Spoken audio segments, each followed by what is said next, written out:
Well, I am really excited to show you how to bring your A game to your teaching and incorporating the arts into STEAM. My name is Michelle Holmes, and I am the computer science and technology teacher at Chinook Trail Middle School, and we are a project-based school, and we are a design thinking school as well.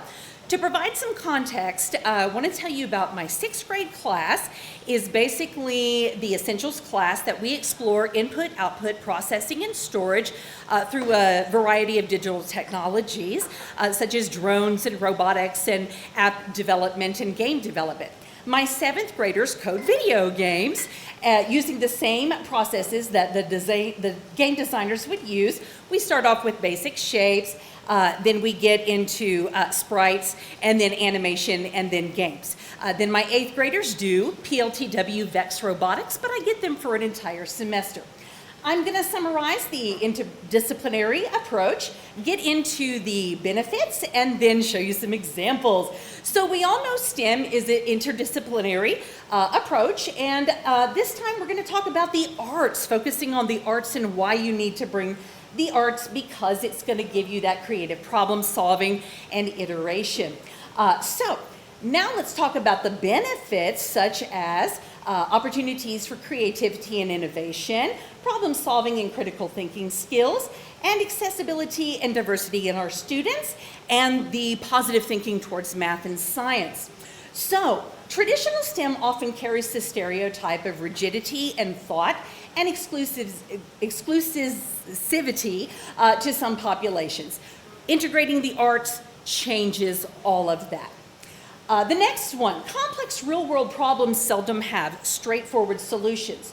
So by incorporating the arts, that's going to enable the students to think outside of the box and explore some different connections that they otherwise would not have. Okay, we do know that students with disabilities, LEP students, and females often avoid the STEM subjects. By incorporating the arts, we want them to see that it's not just the white males that do.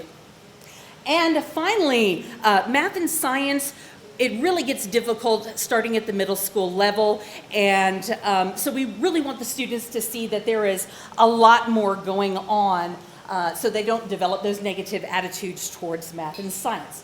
Okay, now what I'm really excited to show you is some ideas and examples from my own classroom. So we're going to start with my 6th graders.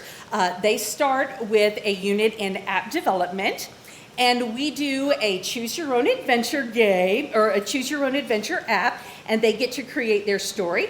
And then we do a click the pick game, and they get to create what they're doing.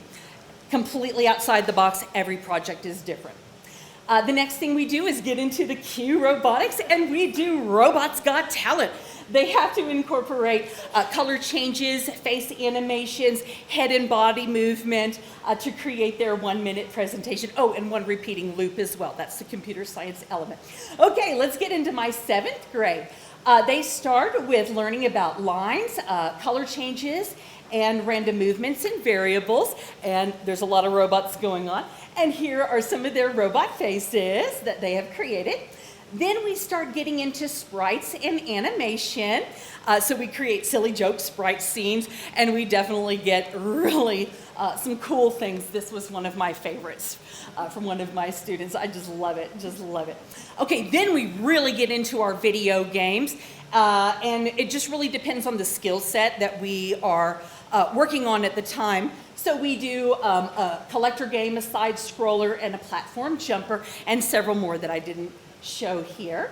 Okay, now let's talk about my 8th grade robotics class. If you teach PLTW A&R class, you do the signs, but we can really get into our automated signs and get really creative with that. If you have done the old ones with the pull toys, we actually turned that into automated parade floats and had a lot of fun. This was one of my special ed students. He had a vision, and I helped him see his vision. Absolutely. We've got Ariel up here and Santa coming out. And then this was for our end of the year night at the Nest. We created automated carnival rides, and it did have to have a starter switch and do all kinds of fun stuff there. Okay.